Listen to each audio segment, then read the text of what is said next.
lot of people are turned off by learning. And if you don't find learning one of the most exciting things in the world, then the whole game, everything else will fall apart. But it has to be something that excites you.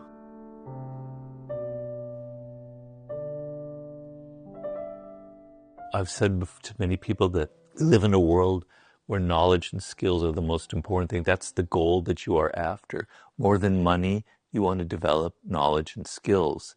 And so this person asks, what would be the 3 or so skills that are the most essential moving forward in the 21st century? And, it's not like specific skills that I'm going to talk about, like coding or mastering AI or going to some business strategy, because I think that's not really what the spirit of the question is. In general, there are certain kind of personal skills that you want to develop, okay? So number 1, and this is something that I have in my book, Mastery, you must see being social and getting along with people and cooperating and knowing how to work with people as a skill.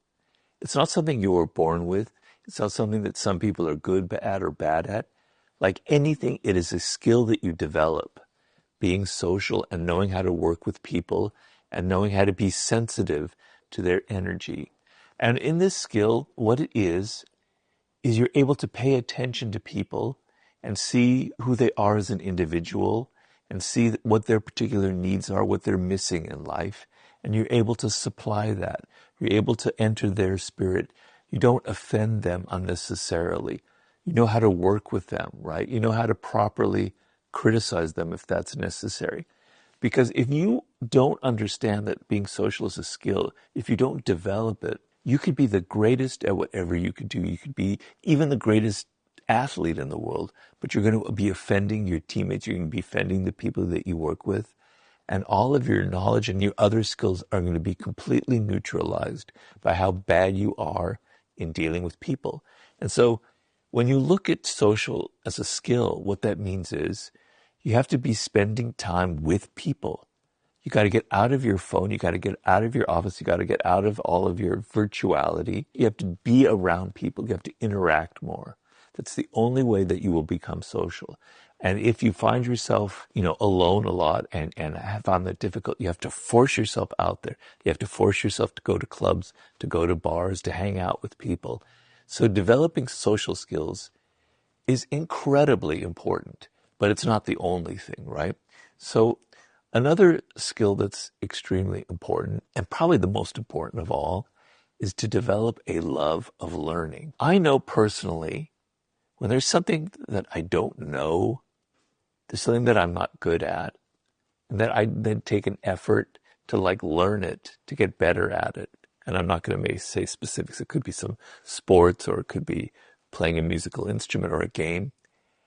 That process of learning, to me, is so exciting. It's like, I know it because when I was a child, getting better at something is a really, really exciting process. So I will give you an example. Years ago when I was writing the war book, I got myself a pool table because I wanted something to take my mind off the war book, which is really heavy and was kind of driving me crazy. And I wanted something where I could just feel the strategy in the game itself and just kind of get out of my head. And at first I was really bad at it, but slowly I got better and better. I was practicing. I was playing against myself, which is pretty easy. And I would read books about it and I would practice certain shots. And when I could make a double bank shot and things like that, or put spin on the ball, I was so excited, man. This was really great. The feeling that you're improving at something. A lot of people are turned off by learning. And if you don't find learning one of the most exciting things in the world, then I think you're never going to develop the whole game. Everything else will fall apart. But it has to be something that excites you. If you are somebody who's interested in literature and you try and learn algebra, that could be interesting. You may enjoy the challenge, but you won't learn as much because you're not really that interested in it, right? But if you learn a foreign language, like French, where you can read the literature, you're so motivated that you will learn, and that natural love that you have will come out. The other skill that you must develop, so just to reiterate, is being social, having a love of learning. The third one is kind of related to the second one, but it is patience. A lot of people nowadays are really, really impatient. And the reason I think is, I mean, I have a lot of impatience myself, so I can't preach about that. But the reason why I think it's gotten worse is we're so used to the power of our phones, of our computers, that we think everything should be happening quickly and instantly. If we have to wait 5 seconds to get a piece of information on the internet, we're thinking, oh my God, it's taking so long. It takes so long to download.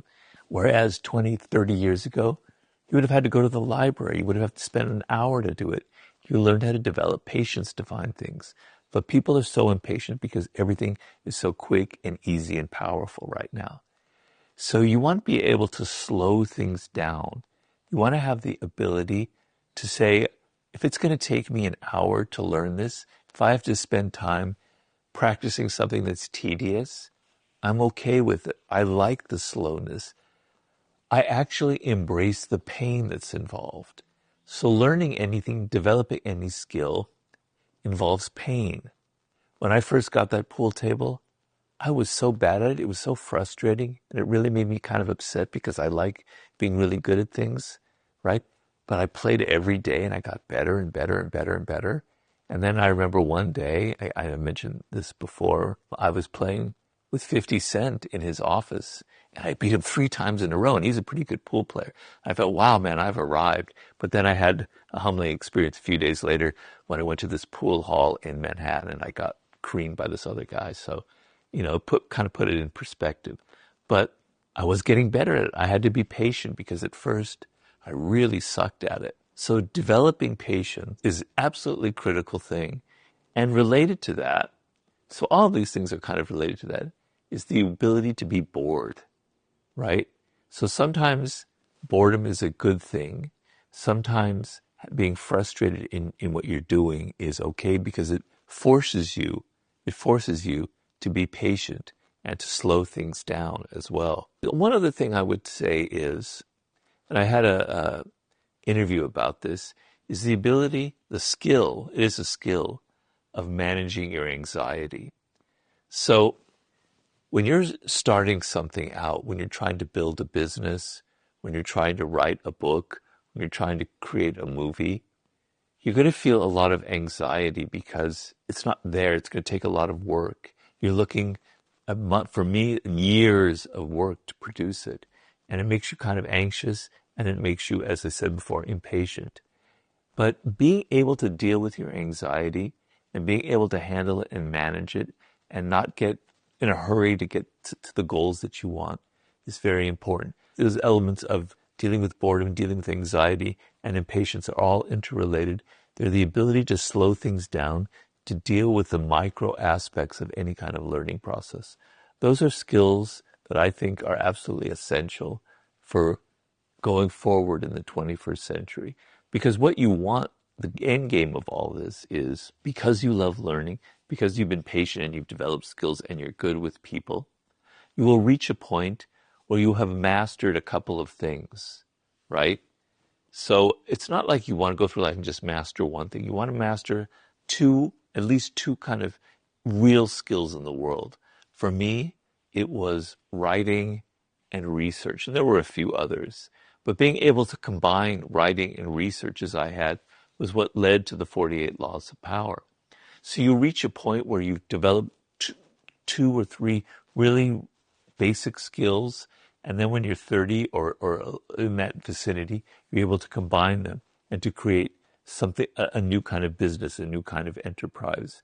And because we live in an age where there's so much information available and so many skills you can learn even online, developing that, I absolutely guarantee that something brilliant will happen for you. But if you don't have the patience and the love of learning, then none of this will ever matter. So those are the skills I think that are essential.